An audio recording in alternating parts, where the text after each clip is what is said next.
Hello and welcome back to Let's Play Final Fantasy VII.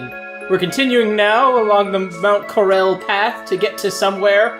Who knows where? Oh, we don't want to do this. We actually want to fall down here. And we're able to get different treasures by doing this weird little sequence here. I always kind of reminded for some reason of Super Mario RPG when I do this part. Cool. Alright, so if we just walk up here, we can grab this treasure, the wizard staff, and then we continue onward. I actually want to jump over this and go back over here now. There's a treasure chest up there, and we don't want to jump over this one. I want to fall. Yeah, I was thinking about this game a lot since the last time I recorded, and I just was thinking just how strange the pacing is in this one. Like, what a weirdly paced game. Like, there was a 3 or 4 episode stretch there where we were just doing cool stuff, being awesome, you know, there's all sorts of interesting stuff going on. And now it's sort of like, what are we even doing here? Here's some new enemies. But we just want to use Match of Magic on them, don't even worry about their needle kisses. But we just kill them with Match of Magic and it's no problem. I'm trying to attack the cockatrice in the back. For whatever reason it won't let me. Oh, well that's why. Cloud just murdered it. But yeah, it's a strangely paced game. Like, none of what we're doing is bad, per se. Like, it's all pretty standard RPG stuff, really. It's just like, it feels almost like this game could have gone beyond it, you know? Like, it didn't... I would argue that the first part in Midgar was really different than just about any other RPG up to this point. Like... And at this time we do want to jump. Well, I failed to do so. Because I'm amazing. I don't know how I failed. I was mashing the X button there, but whatever, game. Anyway, like I was saying, like, if you think of earlier RPGs than this, right? They didn't have such a linear beginning. Like, very few... Final Fantasy VI. Oh, that was a transform material, by the way, which is going to be of use to us. We want to go onto the upper path here first. Definitely, definitely. There's the rest of our crew over there. Here's some more new enemies. The Search Crown. Just kill them again with Match of Magic. This is a good place to get kills, so we want to take advantage of that. But anyway, like, the games were linear, yeah, but they took place, you know, across the world. Like, it was like, okay, the world map, you lead from here to here to here to here, which is sort of what is going on right now in Final Fantasy VII. But the Midgar stuff was all unique. It was like, here's this, you know, here's this unsettling setting, and here's this kind of amorphous villain, you know. There wasn't, like, President Shinra, yeah, was the main villain of the Midgar section, but, you know, oh, you want to turn the thing here, yeah, do it. So I'm going to be kind of glossing over what to do here just because I wanted to get this off my chest. Yeah, there you guys go. Alright, we have to go follow them. But we're going to climb up here first. And we want to see what's up here. There's some birds chirping. Look at that. Some birdies. Interesting looking birds. We're taking this treasure. I don't even see a treasure, but it's done. Yep. And we have to fight another cockatrice. We just kill it, you know, normally. How you would normally kill such a critter. Yeah, these things are really no threat whatsoever just because we can kill them so fast that they don't have a chance to petrify us. Anyway, you know, RPGs up to this point were built around the world map model, which this game still is. 10 Phoenix Downs, pretty nice. which this game still is, and I don't mean to try to knock it in that way, but it's just like, I think that the Midgar stuff was really interesting, and, you know, I've mentioned this many times, but it's my favorite part of this game, for sure, and after it ends, you know, we end up kind of with a more typical RPG, for better or for worse, and I still think that this is a pretty good game, but imagine what would have been if it had just been a lot more linear. Like, I think this, you know, a lot of people criticize Final Fantasies 10 and 13 for their linearity, and I think that there's some validity to those arguments. 13 in particular was pretty egregiously linear at times, like, to the point where it was a problem, you know? But I don't think that the Midgar section of this game got there, maybe because it was so short, but I don't know. It's just one of those things I think about sometimes when I'm thinking about the legacy of this game, is like, it was the first, people don't talk about it as a very linear RPG, and for good reason, because it becomes non-linear at this point, but up to the midpoint. Also, I just got a bunch of items in that cave. Again, I'm halfway sort of not paying attention because I'm thinking too much about this philosophical and game design point, which maybe I shouldn't be doing at this moment when I'm trying to lead you guys through this area. So I'm gonna actually take a real quick cut here and be right back. Okay, we're back, and since I left, I went ahead and I got Yuffie. I went and got Barret from the save point earlier, and I went ahead and grinded up Yuffie to her second level limit. So we're gonna go ahead and use that. I also got the second level 1 limit, right? Now, as far as why I got Barret, I got him for a specific scene that's coming up, so I wanted to make sure we had him in the party. We get a little bit more info on what's coming up if we have Barret, so I wanted Barret. Also, I just like Barret a lot, as you guys may have noticed by now.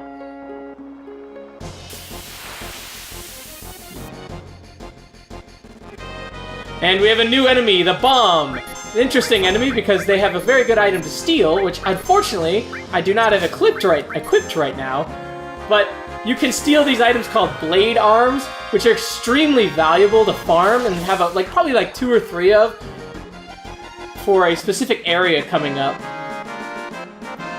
When there's an area where you have to do battle and you have only certain options, the blade arm will really streamline that process for you if you use it correctly. I'm gonna actually go ahead and put Steel back on Cloud because I don't know why he doesn't have it.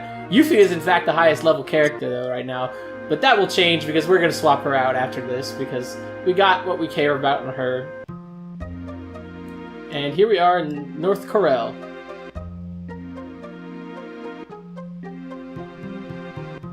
And this is why I wanted Barret in my party.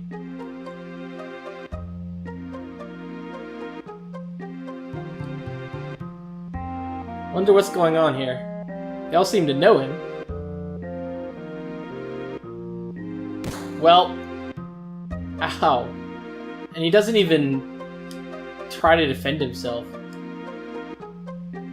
Wow. I want to know more.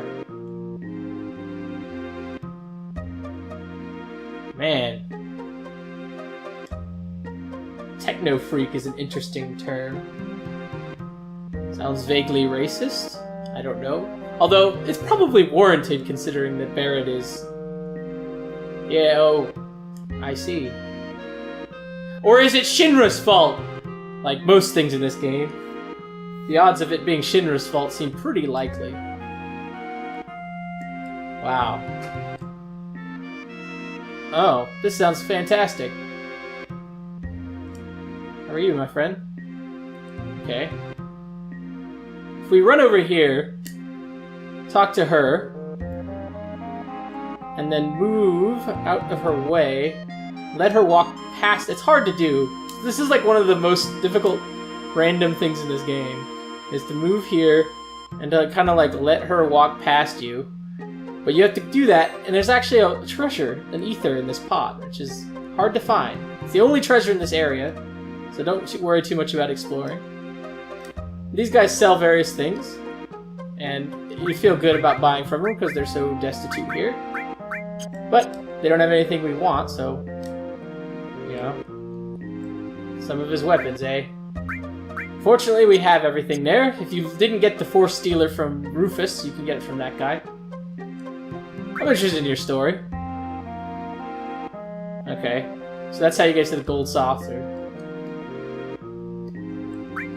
And we heard about that from the people in... We'll go ahead and buy a few more hypers. They're useful for grinding. And we don't have any cornucopias. Might as well get 2. Might as well get 2 of these also. I tend to always try to carry 2 of every status curing item, just in case. Like, usually I don't end up needing them, but it's such a small gil investment, it's worth it. Yeah. What are you guys talking about? Yeah, what about that Mako reactor? We just kind of walked past it. It was very uncharacteristic of us. We see a Mako reactor, just walk right past it. I don't really know, man. Huh. A big 1 on the arm of a young guy. Do you remember back in the slums of Midgard, there was a guy with a 2 tattooed on his arm? That seems interesting. And he are sick. Here's this inn. We're gonna go ahead and use this. 50 gil is much cheaper than the Costa del Sol inn. Fortunately, this town isn't anywhere near as easy to get to as that one. Way more out of the way.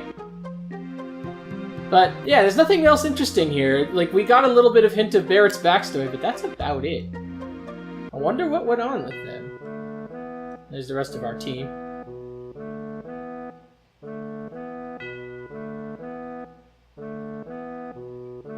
Good question.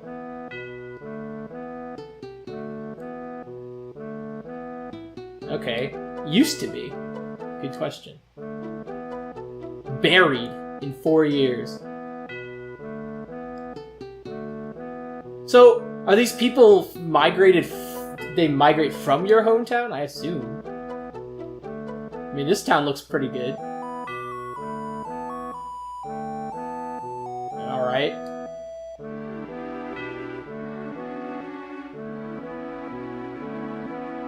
How small could it be if it's a coal mining town? Alright, translation's sort of weird there. I don't really know what you mean, since Mako reactor, you've been mentioning it this whole game. Dine?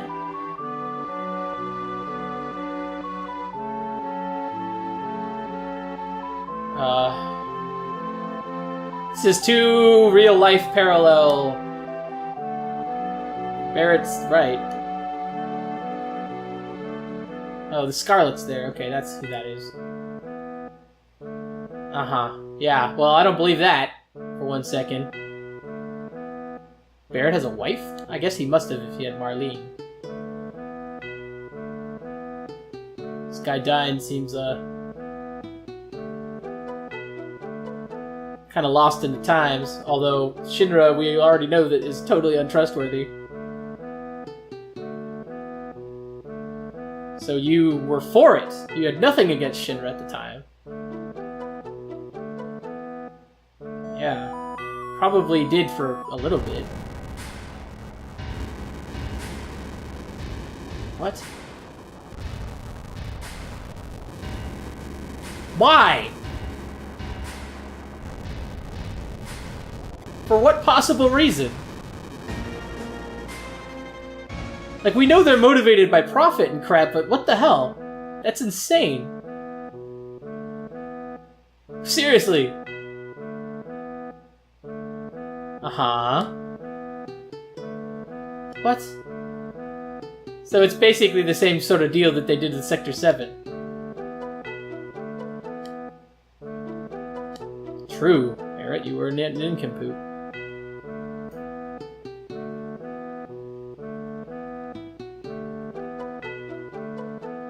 Whoa. I mean, I guess we're going to the Gold Saucer for some reason. Like, why are we going to the Gold Saucer? I don't know. Wow. So... yeah, well, Yuffie's got a point. Although I don't see how they can possibly blame just Barret for it. I mean, what about the village headman and all the others? It wasn't just Barrett's idea to let the Shinra build the Mako reactor. And at least he's trying to do something about them now. That part's weird, where the guy punches him because they say it's his fault. I don't know, man. Interesting that the propellers on this thing were just a second ago in the front, and now they're in the back. I guess the back makes way more sense.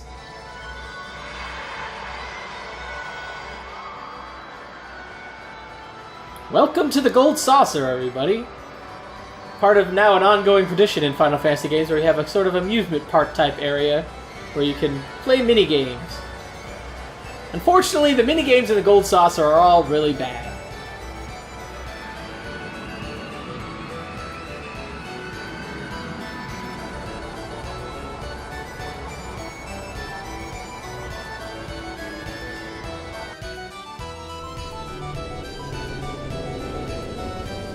Yeah, now the propellers are on the front again. Interesting.